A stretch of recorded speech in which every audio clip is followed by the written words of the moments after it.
In January 1st, 2026, India officially assumed BRICS chairmanship, succeeding Brazil. This marks a significant milestone as India takes a leadership of expanding 11-member bloc in its 20th anniversary year. This presidency comes at a critical moment in a global history. BRICS now represents nearly half of the world's population, substantial share of a global economic output. Under the leadership of Prime Minister Narendra Modi, India's presidency is guided by a humanity-first, people-centered approach. The aim is clear: to shift BRICS from a platform of a high-level diplomacy to a driver of a grassroots development across the global south. At the heart of this vision is the innovation pillar. A key focus here is the digital public infrastructure. Having successfully digitized its own economy, India now seeks to share a proven model of UPI and Aadhaar with other nations.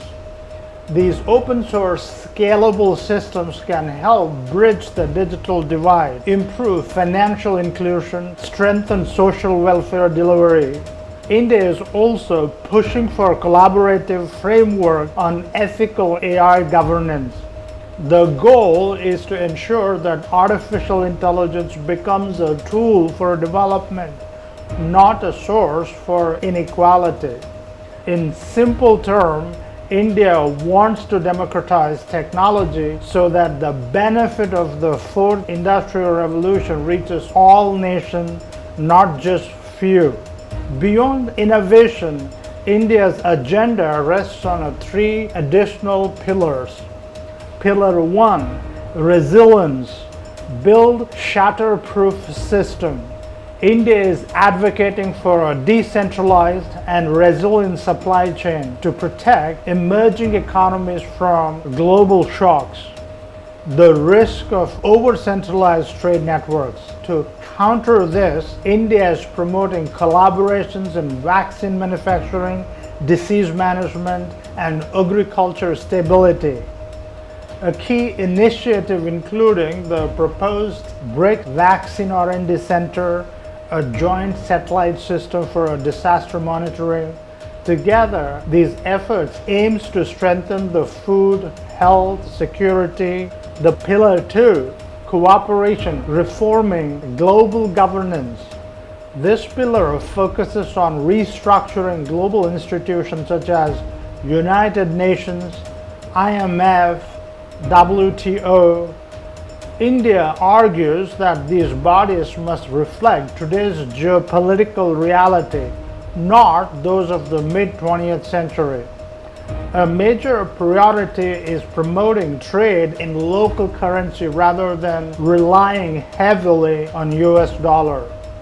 This move could reduce the transaction cost, protect SMEs, and provide greater financial stabilities to developing nations. India envisioned BRICS as a unified voice for the global south, one that influences global decision-making rather than just reacting to it. Pillar 3, sustainability and equitable climate action. India acknowledges that the climate change disproportionately impacts developing countries. Therefore, its presidency emphasizes on energy transition that is affordable, fair, and inclusive. Through initiatives like the International Solar Alliance and Global Biofuel Alliance, India is calling for accessible green finance with a low-interest funding for developing nations. The core principle is simple. Climate action should support economic growth, not hinder it.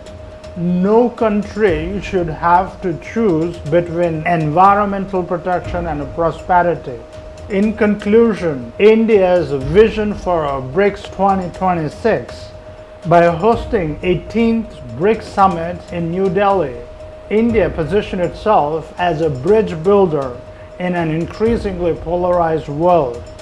The 2026 chairmanship is India's opportunity to demonstrate that the multipolar world can be more just, more innovative, more human-centered. Through these three pillars, innovation, resilience, cooperation, India aims to shape a BRICS that is not just an economic alliance but a genuine force for a global good.